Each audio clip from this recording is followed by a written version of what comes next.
당신 지금 이 순간에도 참고 있지 않나요?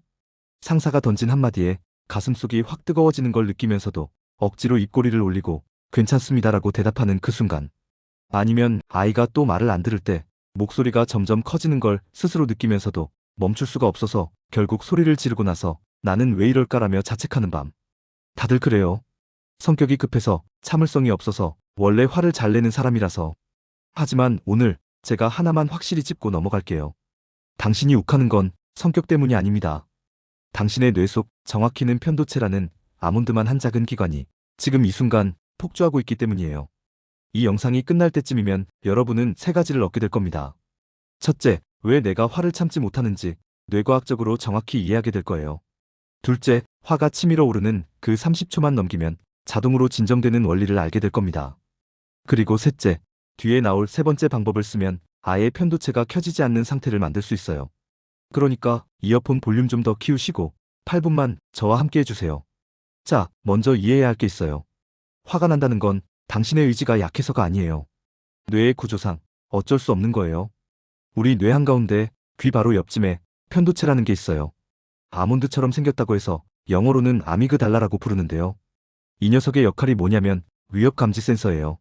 원시 시대에 우리 조상들이 호랑이를 마주쳤을 때 0.1초 만에 도망가 라고 신호를 보내던 생존 본능의 핵심이죠. 문제는요, 이 편도체가 물리적 위협과 감정적 위협을 구분 못한다는 거예요. 상사가 당신을 무시하는 말을 던졌을 때 편도체는 그걸 호랑이가 달려드는 것처럼 받아들여요. 그래서 심장이 쿵쿵 뛰고 손에 땀이 나고 목소리가 떨리는 거예요. 이게 바로 편도체 하이제킹.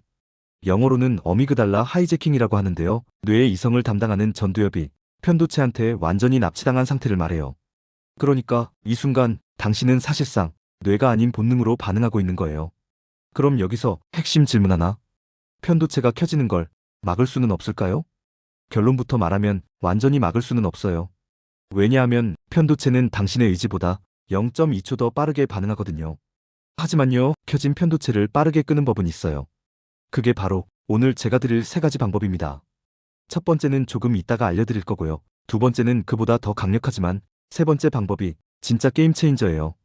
그러니까 끝까지 들어주셔야 해요. 자, 첫 번째 방법. 30초 타이머 전략입니다. 과학자들이 발견한 게 있어요.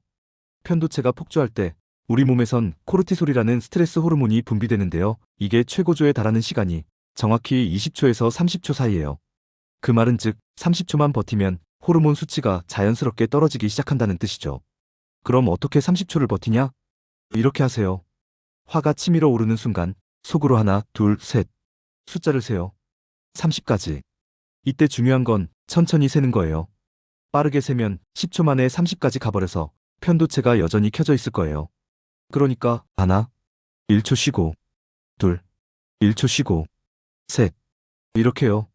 그리고 이 30초 동안 절대로 말하지 마세요.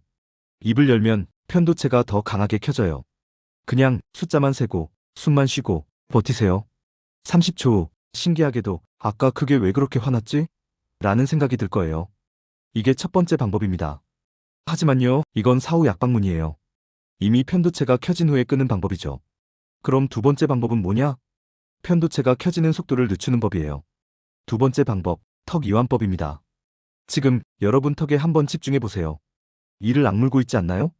아니면 턱 근육이 딱딱하게 긴장되어 있나요? 대부분의 사람들이 스트레스를 받을 때 무의식적으로 턱에 힘을 줘요. 그런데 문제는요, 뇌는 턱의 긴장을 읽고 지금 위험한 상황이구나라고 판단한다는 거예요.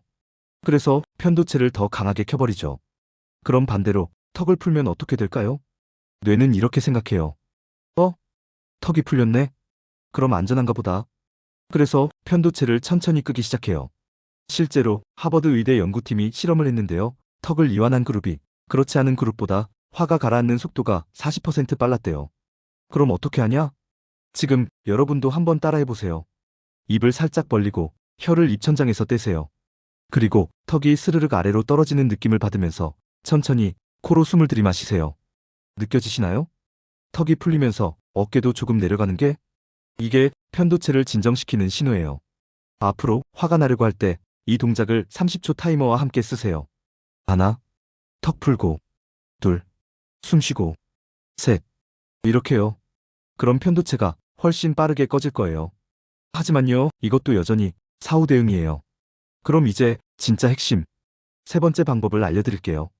세 번째 방법, 디폴트 모드 네트워크 활성화입니다. 조금 어려운 용어죠? 쉽게 설명할게요. 우리 뇌에는 디폴트 모드 네트워크라는 게 있어요. 줄여서 DMN이라고도 하는데요. 이게 뭐냐면 뇌의 대기 모드예요. 컴퓨터로 치면 절전 모드 같은 거죠. 그런데 신기한 게 이 DMN이 켜져 있으면 편도체가 자동으로 억제돼요. 왜냐하면 뇌는 동시에 두 개의 모드를 켤 수 없거든요. 위협 감지 모드인 편도체와 휴식 모드인 DMN은 서로 반대편에 있어요. 그럼 어떻게 DMN을 켜냐? 방법은 간단해요. 멍 때리기예요. 정확히는 아무 생각 없이 한 곳을 바라보는 것. 예를 들어 창밖 나무를 보면서 저 나뭇잎이 바람에 흔들리네 라고 관찰만 하는 거예요. 판단하지 말고 분석하지 말고 그냥 보기만 하세요. 그럼 뇌는 지금 위험한 게 아니구나 라고 인식하면서 DMN이 켜지기 시작해요. 그리고 편도체는 자동으로 꺼지죠. 실제로 구글의 마음챙김 프로그램 서치 인사이드 유어셀프에서 이 방법을 직원들에게 가르쳤는데요. 참여자들의 화 빈도가 3개월 만에 60% 줄었대요. 그러니까 화가 나기 전에 하루에 딱 5분만 멍 때리는 시간을 가지세요. 출근길 지하철에서 창밖을 보면서 아무 생각 없이 5분. 점심 먹고 나서 책상에 앉아서 천장을 보면서 5분. 이렇게요. 그럼 편도체가 켜질 확률 자체가 확 줄어들 거예요. 자, 정리할게요. 첫 번째, 30초 타이머. 화가 난 순간 30까지 천천히 세면서 버티세요. 두 번째, 턱 이완법. 턱을 풀고 숨을 쉬면 편도체가 빠르게 꺼져요. 세 번째, DMN 활성화. 하루 5분, 멍 때리는 시간을 가지면 편도체가 아예 켜지지 않아요. 이 세 가지만 기억하세요. 그럼 당신의 뇌는 화내는 뇌에서 화를 다스리는 뇌로 바뀔 거예요. 마지막으로 하나만 더 말하고 싶어요. 당신이 욱하는 건 약해서가 아니에요. 오히려 당신의 뇌가 너무 빠르게 반응할 만큼 예민하고 섬세하기 때문이에요. 그건 재능이에요. 다만 그 재능을 올바른 방향으로 쓰는 법을 몰랐을 뿐이죠. 이제 그 방법을 알았으니까 오늘부터 당신의 편도체를 당신이 컨트롤하세요. 30초면 돼요. 30초만 버티면 당신은 화내는 사람이 아니라 화를 다스리는 사람이 될 수 있어요.